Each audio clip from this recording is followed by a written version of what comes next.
state? Yes, the state would like to, Your Honor. And just for the record, the state has spoken with each of the victims in this case, has also met with the victims at times as well. And so everyone has been informed of what was going to be happening today. The Marcy's Law requirement has been met. But I do have some victims that would like to speak, so I would like to call on them at this point. And Your Honor, we said, well,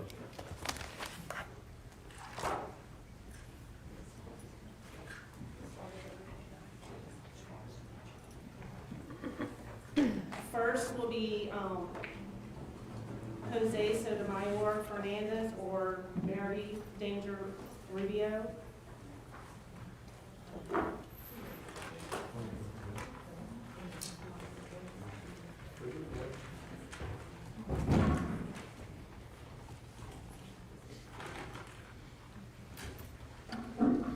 Good afternoon.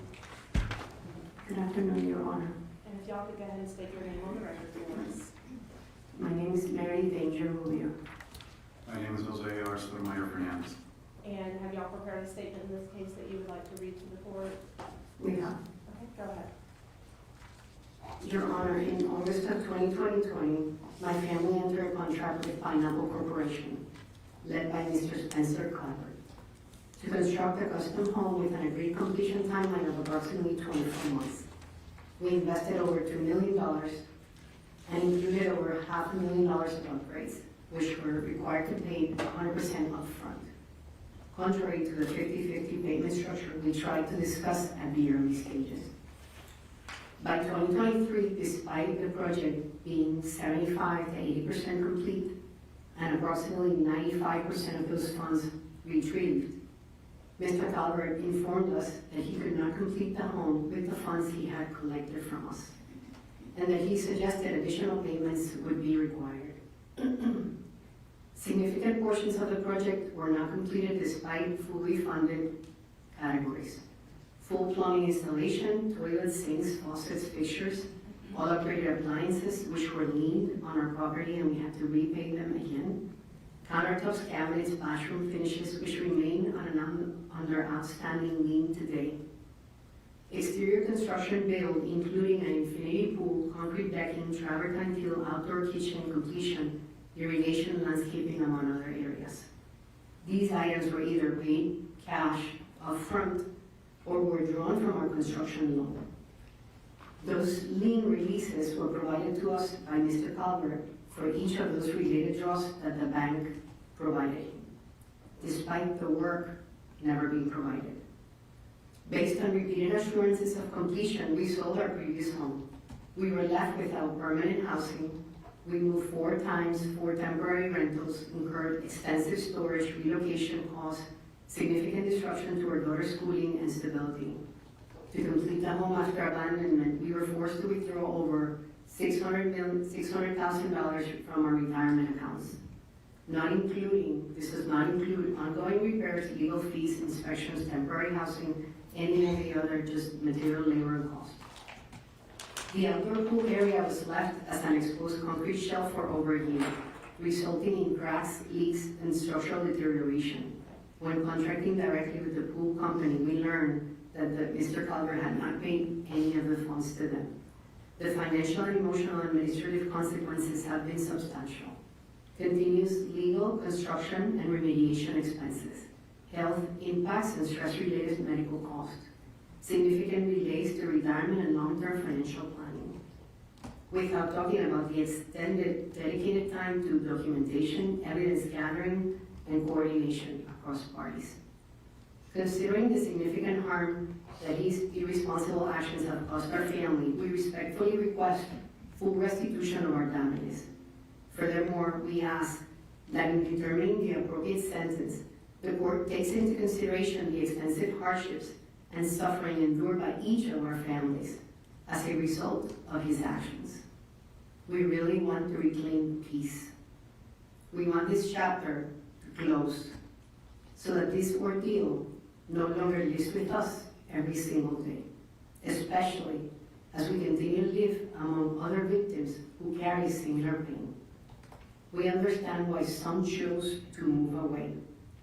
Our family is seeking closure and the ability to move forward after years of financial loss, instability, and emotional distress caused by his actions.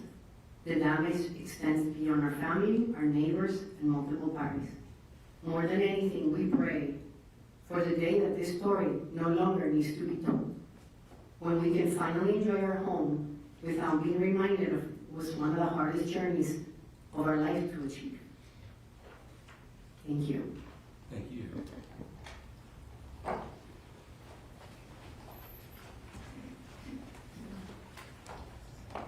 Felix Resnick.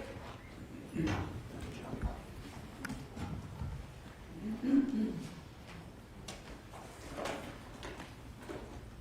state your name, please. Felix Resnick? And Good your afternoon, state. sir. Do you have a statement prepared? Yes.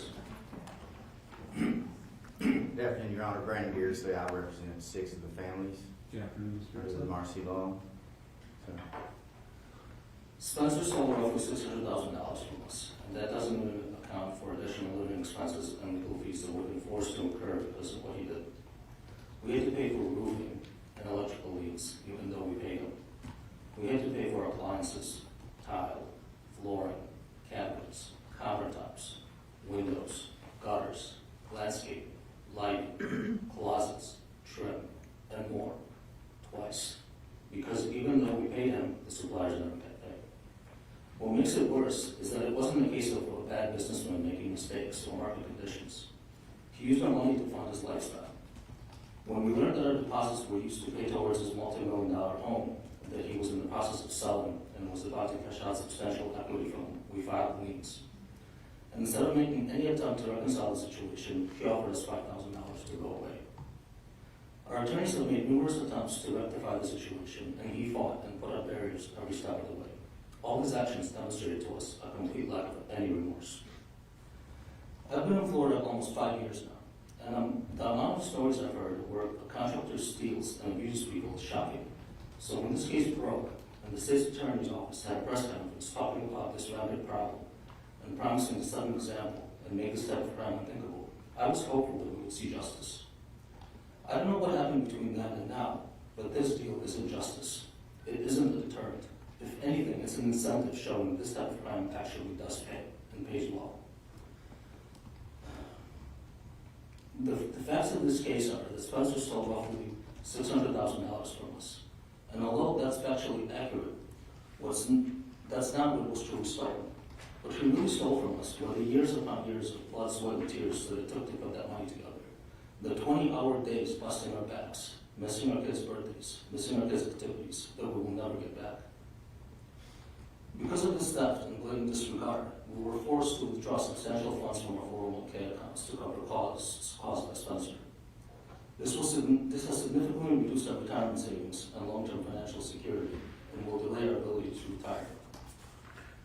We emptied out our children's college savings accounts to survive financially.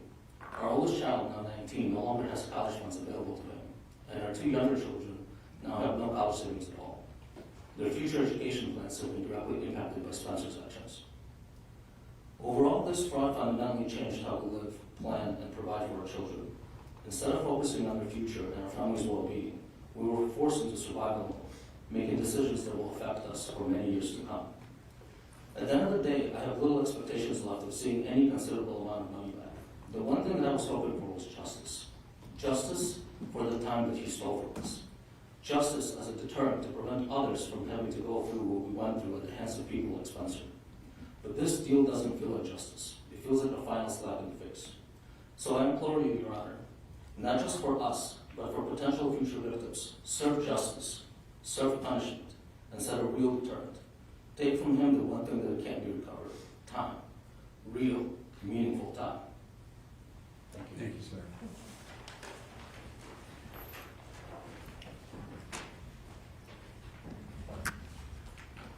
Mr. and Ms. Krebs?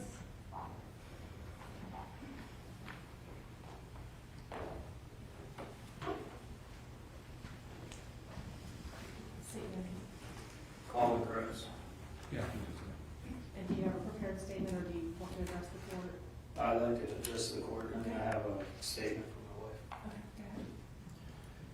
So, my wife and I have 5 little children. When I first got with Spencer at Pineapple, was in December of 2022. And I had all my little kids running around the house from 9 all the way down to 1.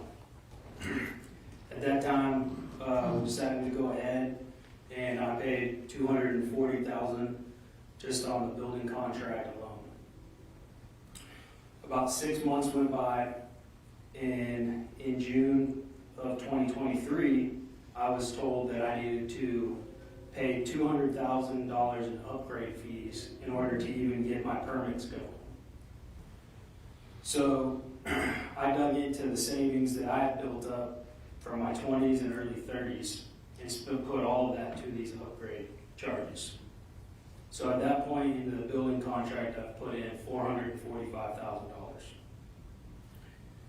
I was promised week in and week out that my permits would go through. And I was told story after story, and sometimes going weeks without even getting a response from anybody. For me, no permits were ever put in, it was just straight theft. So my family lost $445,000. This isn't just a theft of myself, but this is of my posterity. This is money that I earned and my children lost. Now, piggybacking on the other families that have spoken before, you can't replace time. I've lost family time, I've lost peace, I've had contention in my home caused by this, and were it not for my faith and what I believe in, it potentially could have ruined my relationship with my spouse. I've had stress and health problems, developing a chronic condition that started almost immediately after this happened.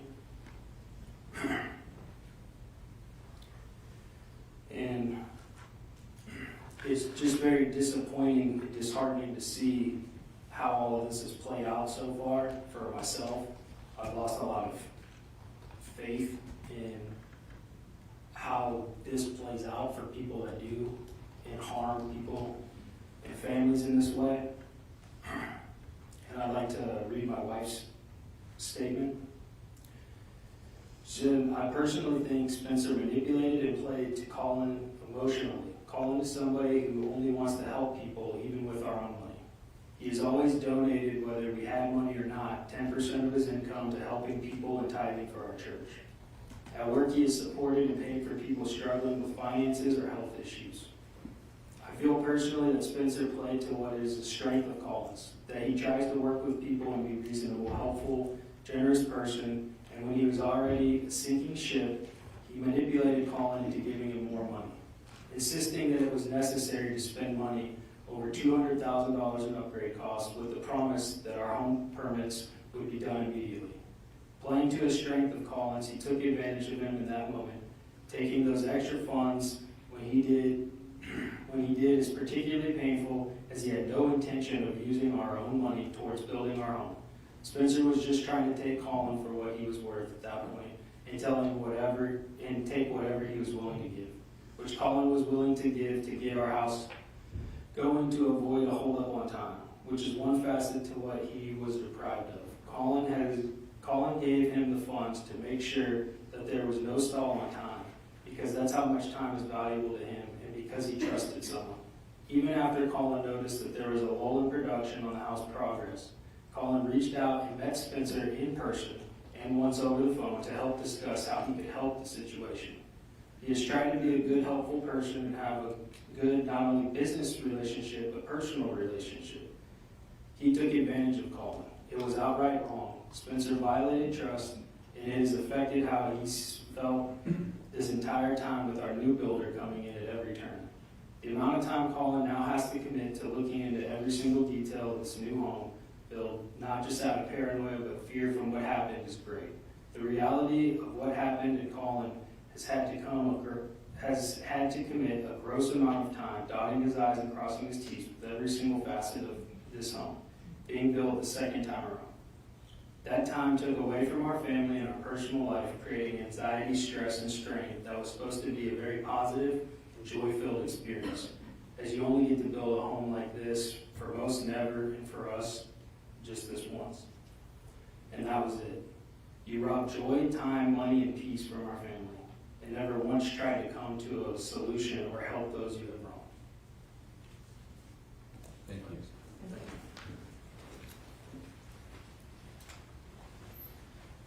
Mr. or Ms. Fishkin?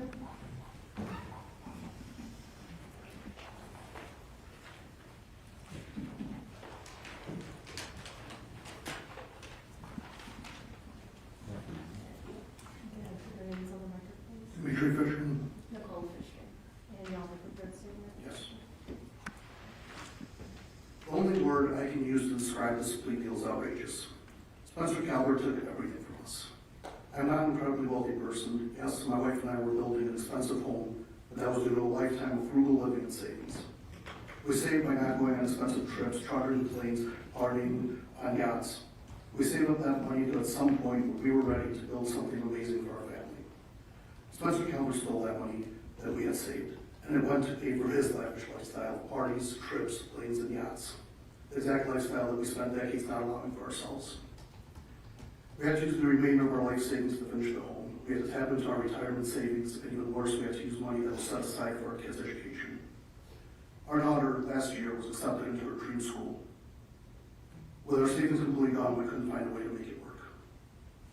We have started from zero again, and only hope that we can save the money fast enough to make it work for our other children. It took much more than 5 years to save it the first time. It will take much more than 5 years to ever recover from what Spencer Calvert did to us. 5-year sentence and paying back 1% of what he stole, that is not justice. To find out that the state's attorney has come to an agreement that amounts to nothing but a slap on the wrist is, as I said, outrageous. This man took everything from us, directly damaged my family and our future. This man, this con man, should pay the proper price for this theft and fraud. That is what he is, a con man. He conned my family, he conned all the other victims. He has been absolutely remorseless about it. He started the con from the moment we made our first deposit, using that money to get his personal home out of foreclosure. He continued conning us through to the end, taking our last draw payment after he had stopped paying all the subcontractors. As soon as he is free, especially with this minimal punishment, he will go back to conning others. In 5 years, there will be a new collection of victims in whatever con he runs when he is free. Based on this plea deal, it was very clear that the state's attorney has failed us, and if this deal stands, the entire justice will have failed us. Thank you.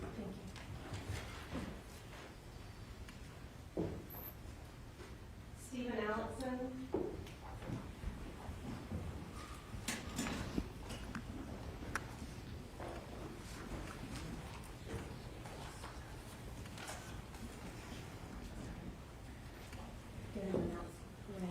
Stephen Allison.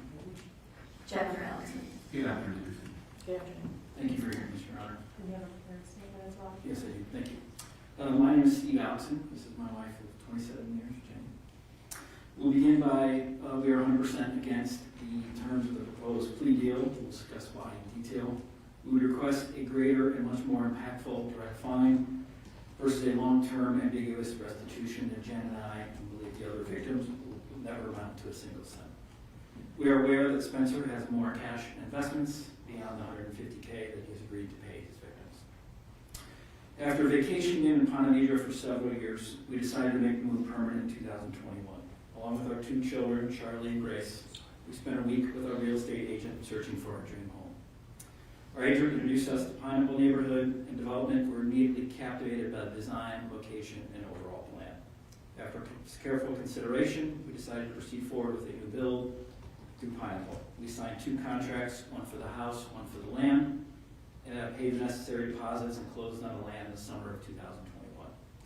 We anticipated moving into our dream home by late 2022 or early 2023, believing everything would go smoothly.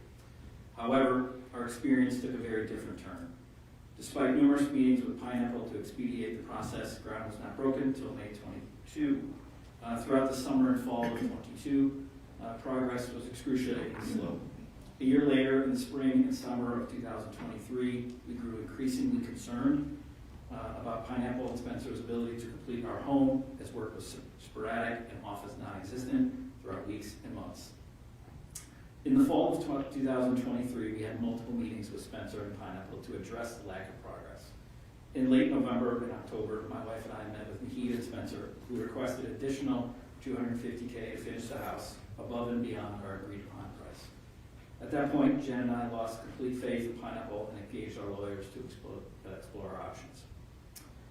We ultimately hired a new builder, which took 2 months of searching and negotiation. The new builder completed our home in 15 weeks, and we finally moved into our dream home in May of 2024, a full year behind what we anticipated. That tells the beginning of the story. The rest of the story is less than ideal.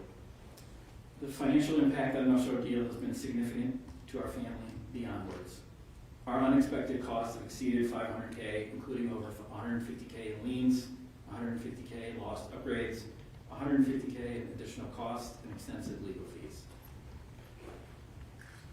In addition to this, we almost lost our construction loan with our bank and had to negotiate with our bank, causing additional stress on our family. This experience has had a profound impact on our personal lives and on our neighbors. We spent 25 years working hard, living modestly in Cincinnati and Chicago alongside some of our neighbors to save for our dream home. Neither Jen nor I for wealthy families. As a result of this process, we lost our $200K in savings. I personally had to take a loan for my 401K for $550K, and I took a $275,000 loan against my stock options at work. As of today, we have not repaid these loans. The interest is still occurring. All of our savings and the money from these two loans are gone, leaving us with very little cash available to live day to day. Beyond all these numbers, my wife had to move from a part-time job to a full-time job at the age of 51, extremely stressful for our family. We are a private family, and sharing these details is extremely difficult. Our target retirement in our 50s is now delayed at least 3 to 5 years due to this financial loss. This ordeal has caused immense emotional strain on our family and in our finances. Your Honor, thank you for taking the time to read our story and hear our story and the understanding of the challenges we have faced. We hope this experience can serve as a cautionary tale for others. Thank you. Thank you.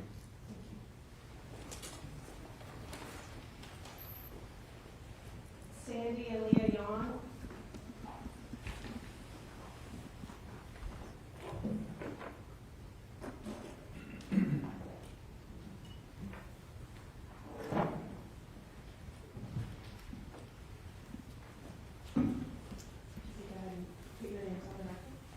Hi, I'm Leah Yawn, and I'm Sandy Yawn. Good afternoon.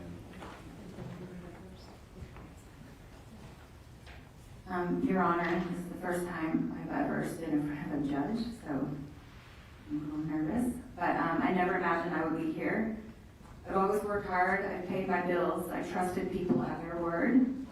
I was a gospel singer for 30 years and led worship for 30 years. I tried to build a stable life for my family. So being here today is very humbling and very emotional. I grew up in a family built on integrity and hard work. My parents were high school sweethearts and married for over 50 years. They were both school teachers who believed in honesty, accountability, and doing the right thing. My father, unfortunately, passed away of COVID in 2020. And that loss profoundly changed my perspective on life and financial security. Watching my mother navigate life after losing her partner more than 5 decades made me realize how fragile everything could be and how important it is to plan responsibly and protect what you've worked for financially. My partner and I poured our entire life savings into purchasing land here in Nocatee, Florida, and what we believed was a secure home. This was everything we had worked for over decades. It represented safety, stability, and a future we believed was protected. We paid cash. I couldn't get a loan in my name. We paid $1.6 million, and when we got the house, it was just stucco. I adopted my daughter at birth and raised her largely on my own throughout her high school years before we moved here, and every dollar that I saved being an esthetician, years of hard work, I put aside for her. When I moved to Florida, and we found this community, it felt like a fresh start and a new home with my partner. I believe we were safe. I trusted Spencer. I believe the property was secure and that we were protected and we didn't have to worry. I'm 52 years old and I just, we wanted that stability financially for us and not have to worry about a mortgage payment. When we discovered that our money had been taken and that there was a mortgage placed on our home that we didn't even know about, our lives were turned upside down. We were suddenly facing the possibility of losing our home entirely. Spencer even offered to actually buy our house back from us. I said, well, you have the money to buy the house from us, then you have the money to put back that you stole. We no longer have financial resources. We could not afford a lawyer. We had to figure out how to complete the home on our own. We had to pay over $320,000 just to get the deed to our house. We chose not to have a contractor, so I became the contractor of our house, and I had to learn fast how to build a house. So a lot of visits to the business to get permits and stuff. The house is still not finished, by the way. In order to try to save our home, I had to shut down my business in Colorado because I could no longer fund it while trying to secure our property. I also did not have resources to open my business that I had planned here in Florida. The money I saved for my daughter's college was gone, and after my father passing away, my brother took it upon himself. He opened a 529 plan for my daughter because he knew what we were going through, and everything we saved was depleted. He put the money aside for her college. She's now a sophomore on the dean's list and working incredibly hard. Today, my partner Sandy and I, we live paycheck to paycheck. I work in one skin studio. I make money one face at a time. We spent what remained of our savings simply to secure the deed to our home, like I said, and basically the stress and the fear and the uncertainty, financially, sleepless nights, anxiety, and constant worry. It's been really, really hard. Your Honor, this isn't just about money to me, it's about the justice system. It's about trust. It's about accountability. It's about whether people who work hard and act in good faith are protected. And when we did everything right, we trusted the process, we trusted the person, and we were left financially and emotionally devastated. The blessing is the neighbors became our friends. We stuck together. So I stand before you. I've let go of my personal anger, but out of a desire for fairness and accountability, the situation has forced us to have to start over at a stage in our life when we should have been building stability and security. Justice is not only about holding someone accountable, it's about restoring dignity and stability to those who are harmed. So I respectfully ask this court to consider the full financial and emotional impact this has had on all of our lives, and to impose a sentence that reflects gravity of the harm done. Thank you, Your Honor, and for allowing me to be heard. Sure. You're really far away. Excuse me. This man took everything from us. Spencer, you lied to us. You promised us. You acted like you were our friend, that you wanted to help us. And you destroyed us. Every one of us. And you sit here, and you still live in your home. Well, we have wires hanging from our house. We don't have half the stuff we paid for. And we paid over $1 million to just be able to live in our house. And you took so much from us. What do you think is fair? Do you think going to prison for 5 years is fair and giving us $150,000? Do you think it's fair? Put yourself in our shoes. I know you have children. I know you have a fancy house. My friends, my sister's friends live in the same house. You basically get trusted towards me. Okay, but I want him to know what he's done to us. I understand. It's not fair. I've been in the justice system as a child. Like, I've been in the justice system my whole life.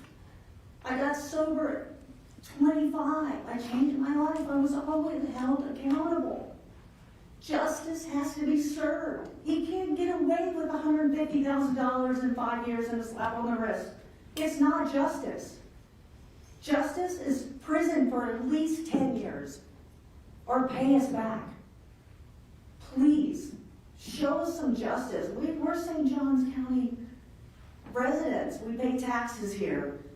We have suffered enough. And I want closure, and that man needs to go to prison. Thank you. Thank you.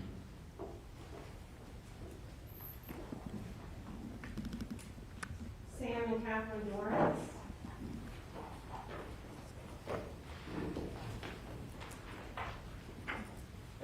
Yes. Catherine Dorrance. I'm here on behalf of my family. My husband couldn't come because he really can't be stressed anymore. His health has really suffered because of everything that has happened with Spencer, but he did kind of write something.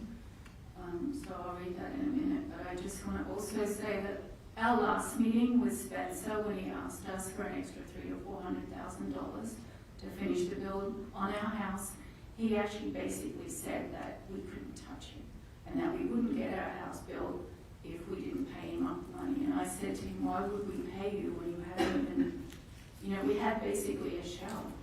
When we initially started our contract with him, which was in April 2021, he took nearly 2 years before he even bought a slab. And when he finished, when he was taken off the project because of everything that happened and said he wasn't going to do anything anymore, we still just had a shell of our house. We had no stucco. Our roof tiles were on top of the roof but not placed on it, even though we paid for all of these things.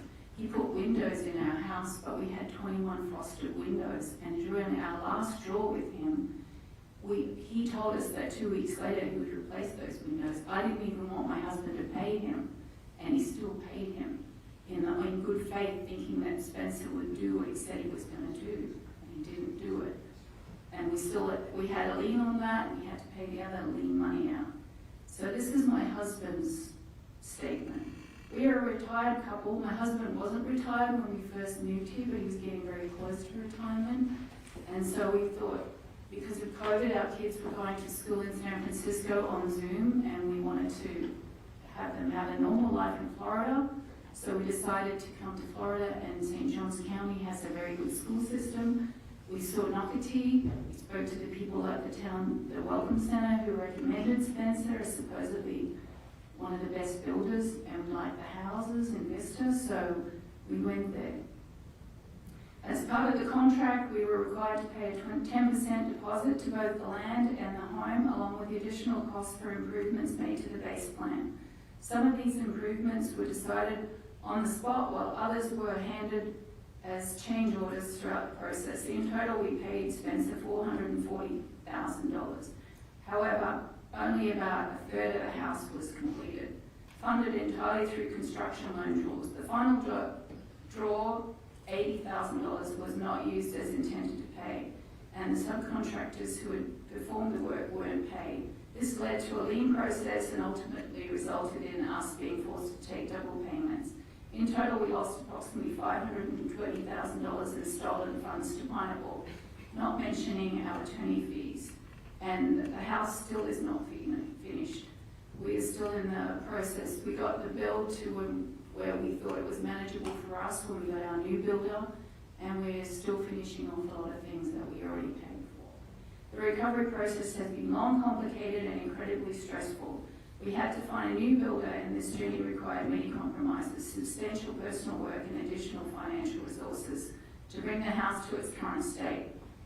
The impact of this experience, both the financial loss and the emotional toll, has been profound. It has permanently affected our retirement plans and taken a significant toll on our health and placed undue burden on our children's future.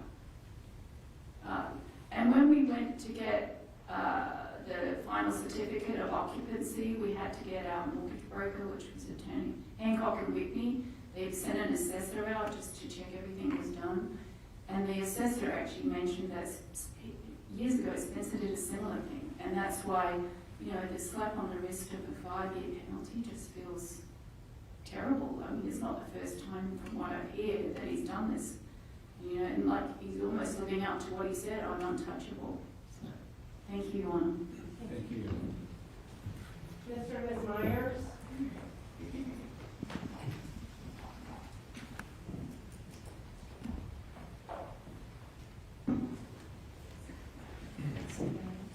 Good afternoon. My name is Christina I just want to say, it's by the grace of God that we're still standing. We have, my husband and I will celebrate 20 years of marriage. This has been extremely difficult for our family. We also have 5 children. So when we met Spencer, our oldest was in 6th grade, and our youngest was in 1st grade. Now, we're about to celebrate our son's graduation from high school, and he will be attending college. I'm so proud of him. Our children are stair steps. Our youngest is 13. We have a 14-year-old, 15-year-old, 17-year-old, and an 18-year-old. My husband and I are not from wealthy families. We're both from hardworking families. My husband's family is military. My family's just hardworking Italians. And we met in school. We married. We took out a loan for our wedding. And we had substantial student debt. My husband has always been beside me and has paid my student debt because we wanted to have a family. And there is an age difference between us of about 10 years, so that needs to be considered. So all we wanted to do was build a beautiful home for our family. We never had a pool before. We needed more space. We have teenagers, they need privacy. So we wanted to build our dream home. And here we are. And $5,000 building deposit. Later, $198,200 building deposit. We added $180,000 for elevation design. And because all design selections had to be paid up in full before we ever turned to dirt, we wrote another $442,561 check. When our primary residence sold, we decided to build that pool we didn't think we could afford. So we used the funds from our house that sold and wrote another $388,407 check. There were other monies, but I just want you to understand that this was cash written in checks that have cleared to Pineapple, totaling over $1.2 million. I stand before you as one of the families, not to minimize anyone's suffering, but our family has suffered one of the greatest losses here. We represent that.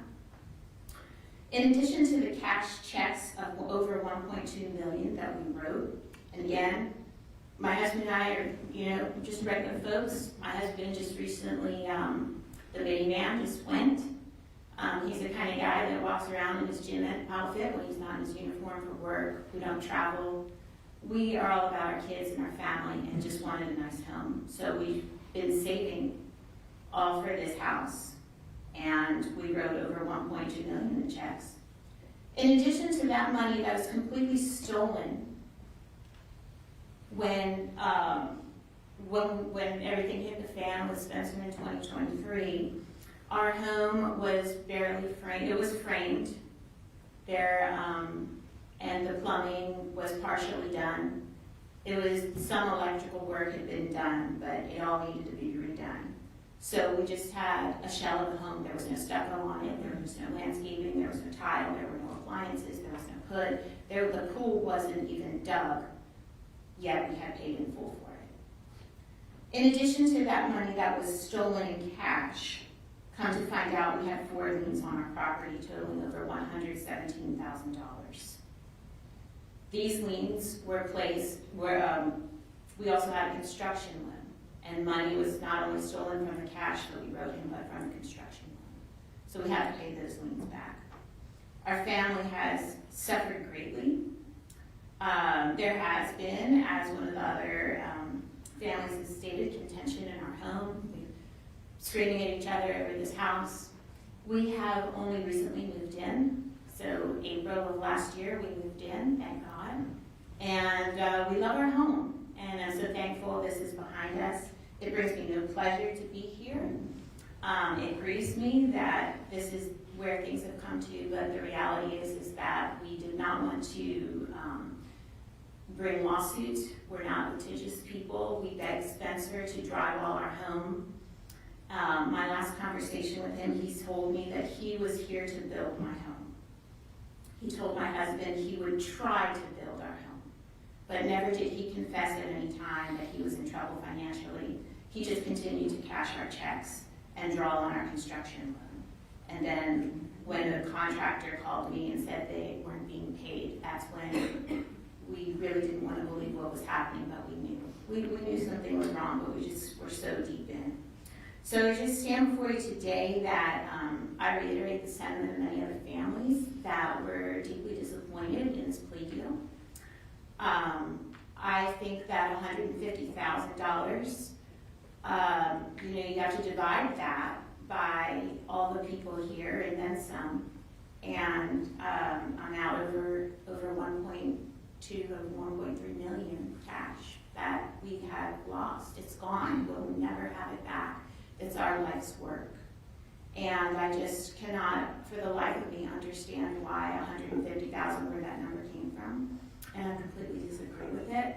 And yes, the state attorney did bring us in for a meeting to let us know the terms of the plea deal. And I said that, I respectfully think that they could do better. But it seems like the plea deal was already pre-negotiated. So really there was nothing changed from the meeting, even though many people voiced their displeasure.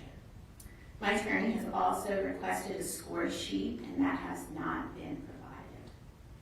So thank you for hearing my statement, and I pray that you will consider this plea deal and the amount of money that has been stolen from us and our family that we will never recover. And I charge you to ask for more money because there's no security on the restitution. There's no guarantee, there's no security, there's nothing. It's just a number on a piece of paper that we will most likely never see any significant amount of. So I just implore the court to reconsider the plea deal. Thank you.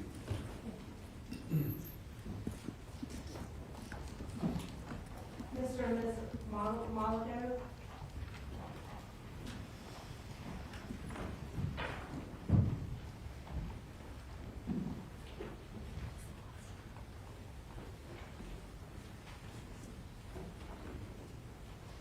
Good afternoon, Judge.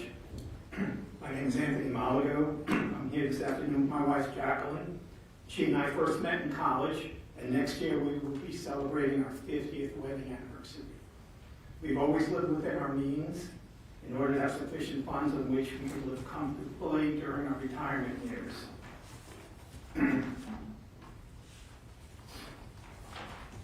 By way of background, I'm a retired federal attorney and also served over 21 years as a Naval Reserve officer in the Intelligence Corps. Additionally, I've served 3 elective terms as a village justice and was a one-time interim police commissioner for a town we lived in on Long Island. After I retired from federal service in 2019, Jackie and I traveled to Nocatee to see if we wanted to retire there. Doing a little research in the area and seeing that Pineapple Corporation, defendant's company, was a Nocatee-approved builder, we decided to build at the Vista. Although we owned and sold several homes during our marriage, we never built a home from scratch. We relied on the representations of the defendant, his sales associate, and Nocatee and its developer. We purchased the lot outright and gave the defendant a 10% deposit for startup construction costs. Later, at his behest, and because we requested some additional upgrades to the build, we gave the defendant additional funds up front to obtain those upgrade materials and for additional labor costs. Needless to say, defendant, which he has admitted to us, did not obtain the supplies, materials, or labor for which he was paid. We finally terminated the contract, demanding our money back, which he did not return, resulting in our having to resort to filing civil suits against him and his company. I ask to speak today to respectfully request and express my opinion that due to the nature and extent of Calvert's crimes, his lack of remorse for his actions, his failure to even attempt to make adequate restitution to his victims, and his willful failure to cooperate with his victims before and after his arrest, which has in fact caused his victims to continue to incur additional financial damages and liabilities that the proposed prison sentence of 5 years, which under Florida law would really be something a little over 4 years, should not be accepted by the court. My wife and I would rather he go to a public trial than to see him receive, in essence, a slap on the wrist. Because of his actions, Jackie and I have, in essence, postponed for 5 years what should have been a deserved, wonderful, and fulfilling retirement, and a loss for over $400,000 that we paid him, and that does not include attorney's fees and other costs that we had to incur when we didn't have a home for 3 years down here. Actually, we didn't lose that money. It was stolen from us by Calvert. He has stolen for his own personal and selfish needs. He has fed upon his victims to satisfy his and his family's own wants. No matter how much he took and from whom he took, he was never satisfied. In statements his and attorneys have given, it sounds as if he's laying blame on the victim's expectations and matters beyond his control. Excuse me. He never admitted the truth that he was stealing from us. So not only is he a thief, but he's a special kind of thief. Mere thieves steal everything that are not nailed down. Calvert also stole the nails. I have personally spoken to Calvert several times at so-called construction progress meetings in 2023. I warned him at each meeting that I was an attorney and that I knew Florida law and that he should not be lying to us, and don't think of us as retired befuddled people, that we knew what was going on and we expected to have the house built as per the contract. In a late June 2023 meeting, I told him about my legal background again and recited Florida law to him. Again, I warned him to be straightforward with us about whether he will live up to his contract and start building our home, and warned him that if he continues to lie to me in the long term, it would not go well for him. I even advised him to consult legal counsel based on his actions. A month later, we met again and got him to admit that he lied about our construction and his previous promises to us. At that point, Jackie and I walked out of that meeting, and that we told him we were done with him and we expected our monies to be returned. I also told him that if he didn't have the funds and used them for other purposes, that it was a crime under Florida law and he was looking at prison time. I also said that based on his lying to us, it's clear that he had no intention to build our home. All he could do was to bow his head at that time and stay in silence. Simply stated, cowards lie, liars cower. I tell the court this because no matter what he may tell you today, and even if his tongue was notarized, Calvert cannot and should not be believed. Objectively speaking, the fraud here was staggering, and symbolism is important in sentencing today for at least 3 reasons. First, one of the traditional notions of punishment is that the defendant should be punished in proportion to his blameworthiness. Here, the message must be said that Calvert's crimes were extraordinarily intentional and evil, as it was not merely a bloodless financial crime, but one that took and still takes a staggering human toll, affecting the physical and mental health of his victims. He must be punished according to his moral culpability, because the message must be sent that in a society we are governed by the rule of law. A few years back, the Florida legislature tightened the construction fraud law and increased criminal penalties, including prison time, to severely punish every acts that Calvert has committed. In the Navy, we used to say a naval ship in harbor is safe, but that's not what naval ships are built for. Like a naval ship, it does no good if this law stays in its harbor. It needs to be used and implemented as intended.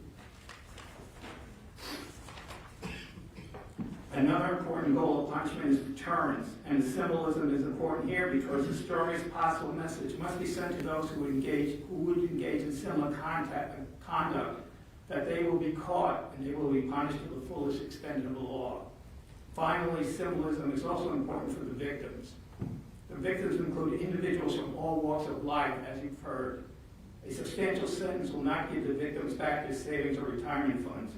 What Calvert did far transcend the loss of money. It involves his betrayal of the values people hold dearest, including honesty and trust.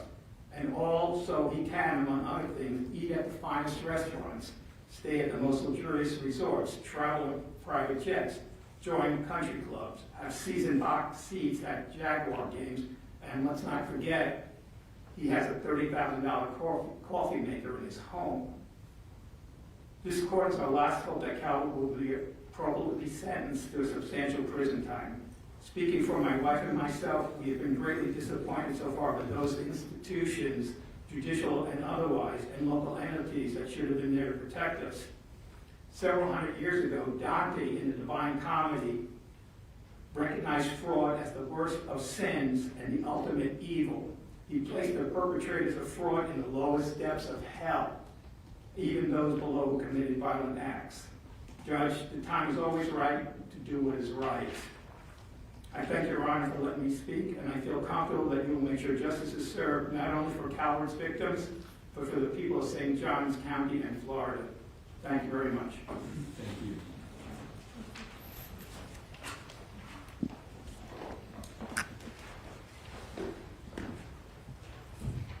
No, that's wrong, the state. Your Honor, may I make a statement? Sure. On behalf of my victims and actually all the victims. I want to point out to the court that he didn't just steal from these people sitting behind us. He stole from their kids. He stole for our future. One of these individuals testified that his daughter got into the college of her dreams. She doesn't get to go. You know what she will be doing? Paying student loans for 30 years now. Why he goes to jail for 4? Because if he goes to jail, his time served in credit. He's going to go about 4 years, while all their kids are now paying loans for 30 years because he took their college funds. That's not justice. He has $500,000 in a retirement account. Why did he put up $500,000? That's not justice. He threw away the sale of his house, tries to blame the victims, then he would have made like $1.3 million. That's not justice. He had a business building that had over $300,000 in equity in it that he allowed to foreclose. That's not justice. Do they want their money back? Yes. Are they realistic? Yes. But for him to get a maximum of 5 years is a slap in society's face. He stole from their children. But his kids are going to have $500,000 to go to school. They're not going to have student loans. He lived in a $3.7 million house, if I remember correctly, for over 2 years and didn't pay a dime. While they're renting places, taking out from their savings, borrowing against their 401ks, borrowing against their stock accounts to be able to afford to live and hopefully finish their homes, which a lot of them haven't even gotten finished yet. But he's going to get under 5 years after time served in game time. The ones that testified about taking stock, loans against the stock, loans against 401k, all the interest they're paying, they're still going to be paying that in 5 years. Why shouldn't he still be punished in 5 years? 5 years is not justice, Your Honor. These individuals hired me under the Marcy law to project their just dismay and disappointment in the absurdity of this offer. The last prosecutor, it was a minimum of 12 years. And then the new prosecutor gets the case to a maximum of 5 years. That's not justice. And I got chastised by the state earlier because I informed my client that today the state dropped no cross 40 of the 43 counts against the defendant. Today. Amended the information today. And I get chastised because I have a moral obligation to inform my clients of what's going on in their case. That is not justice.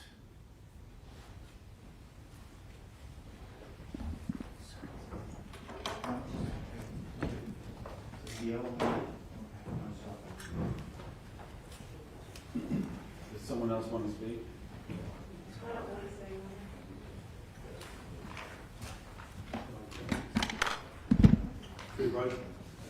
Now, we're going to take a brief recess. I can see the attorneys in chambers.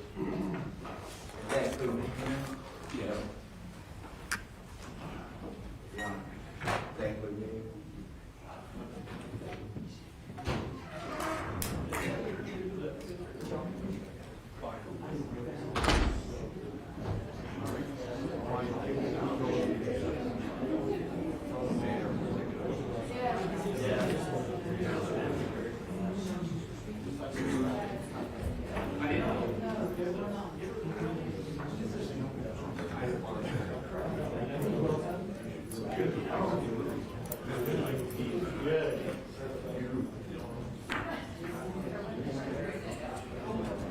Yeah.